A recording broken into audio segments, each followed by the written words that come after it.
Thank you, Jérémy. Good morning, everyone. I'm extremely pleased to welcome and host this chat today, as I'm also celebrating my 10th anniversary in the company. And extremely happy to welcome you, Hervé, on stage. We were discussing before coming on stage with Hervé. Socotec is a pretty famous business. I'm pretty sure everyone in the room has already heard of the business. Yet, not everyone knows about what the brand does. Could you I know you're surprised. Maybe you could drive us through what the business does. Very pleased and honored to be on stage. I guess you're not familiar with Socotec. Socotec is a 1.4 million revenue business, 12,000 people operating in 26 countries. What are we doing? We are a trusted third part. So we operate in the testing, inspection, certification industry. It's a business by essence of engineers, of technicians. And we are present in 26 countries, but mainly Europe and US. And what is specific to Socotec? Two things. First is our growth pace. We have tripled the scale over the last 7 years, moving from 500 to 1.4 billion, and multiply by 5 the profitability. Two, we focus on building and infrastructure. So we are the champion of asset integrity, checking the compliance, the performance, meaning technical, financial, environmental performance of any assets. That's what we are standing for at Socotec. Okay, impressive business. So you're a service company in the field of risk management for building assets. Maybe you can. You mentioned that you have a fast growth. What would be interesting is how you put AI at work within your network and for field forces. By essence, Socotec is not, I would say, tech adverse. We are a company of engineers. We were established in the 50s. It was a company of French engineers originally. So we have always been at the forefront of the technical innovation in our field. Coming back to your question, AI for us first is a way to leverage the performance, the productivity, the efficiency of our inspectors. So just to give you a very concrete and simple view, for Socotec, our daily life in France, in the US, in UK, in Germany, in Italy, in Spain, and so on and so forth, for us, our daily life is to check, to inspect an asset in order to check that there is no major risk which have not been flagged. Meaning this is by essence a job where you need to have experience and data. So as any professional service player, having AI in our daily operation is a way to accelerate, to leverage the use of data.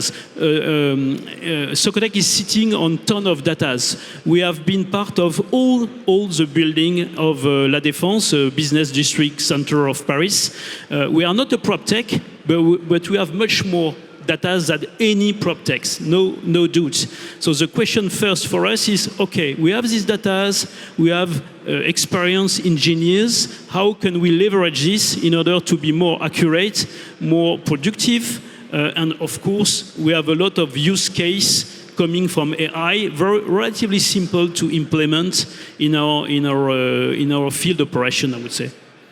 Okay, so first field of application is really field force, augmenting the field force and clearly, on productivity. Clearly. Just as an example, is Cyril? Huh? So, Go ahead. Sorry. Just as an example, we have been working on bridge inspection in France. You may know or not that we have 25,000 bridges at risk in France. It's not a small number. And through visual inspection combined with photos, we are able to develop algorithm in order to detect cracking, which is not always visible with a physical inspection. So it's the same job that the one we are used to perform, but at a much more upper scale. Okay, super interesting. And so that's for the core business. Yeah. Do you also use AI for building new services for your clients? We are at the beginning of the journey. I mean, AI in our operation is really live for operation. I mean, from a productivity standpoint. Regarding new services, we are at the beginning of the journey. That is to say, we are progressively developing predictive maintenance. I will give you an example. We have a company in the UK which is monitoring the quality, the water quality for rivers. So we install sensors. We take some sample in order to check the quality of the river, of the water. Sorry. And through the combination of sensors, historical data, we are now able to predict flooding occurrence in order to be prepared and to minimize the damage associated to the flooding. So this is a service we were absolutely not able to perform and to develop previously. So this is an example of new stream. But the reality for us for the day-to-day is more about leveraging the efficiency of our inspectors. Okay. So new field of application with the forecasting, with the help of ML for new services. Okay. Hervé, there is one thing that is extremely interesting, which is amongst the panel we have today, you're one of the smallest companies. So for the people that work in ETIs here, what would be the advice for deploying, starting in AI?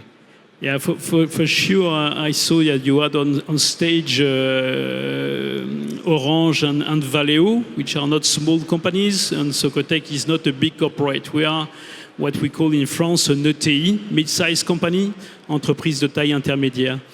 So I think we have four when it comes to how can we adopt AI, we have four main qualities. First is we are a company of engineers, so I would say tech is part of our DNA historically.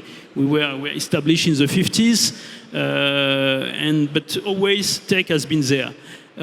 Point one. Point two.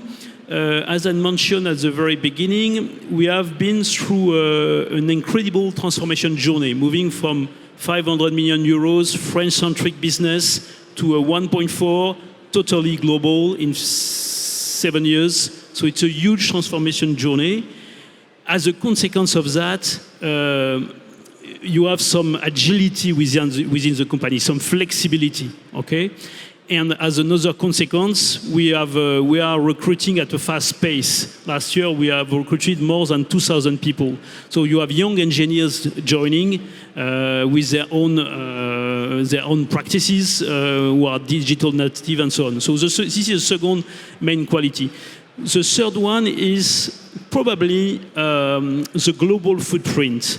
Technology travel. So as we are focusing on building an infrastructure in every country we are part of, we can develop something somewhere and reuse in another place. Typically, we develop today generative AI in the US with a US-based team, very young team. And what they are developing in the US will be reused in France and in the UK. So the global footprint, I think, is a very good asset. And last, we are very decentralized. And in every country, even in some region, we have some local ecosystem with schools, university, in France with STP, in Italy with Politecno Milano, in Germany with the University of Bochum, and so on and so forth. So we have this kind of ecosystem, which is a great enabler to develop initiatives. So this is our main qualities as our main cultural attributes as a company. This said, the way we are pushing is the following. First, you have to encourage the adoption. That's precisely why I'm here. This is the unique reason why I'm here. I want to make visible that it's a very important topics for the exec team of Socotec. Point one, encourage. So I'm more focusing on the do's than on the don'ts, which is not classical for the French-run company. Point one. Point two, train. We have this last year, during the first half, we will have trained more than 1,000 people on AI. Point three, connect. It's a very bottom-up approach. I have today around between 30 and 40 engineers working on AI initiatives in 7 countries. And we are managing this through what we call AI Hub in order to connect all the initiatives, to have in-presence meetings from time to time, but to encourage local initiative. I'm really in a try and learn mode. And point 4, support. Support meaning investing when you consider you have a correct business case. Encourage, train, connect, support. Okay, super. So out of those 4, let me pause on 2. Talent acquisition, I guess that's the mother of all battle, acquiring people that know or training people that know data and AI, and starting from the top. And thank you for being on stage today. Adoption starts from the top, from the CEO. So thank you for showing the way. Thank you for having me. Bye-bye.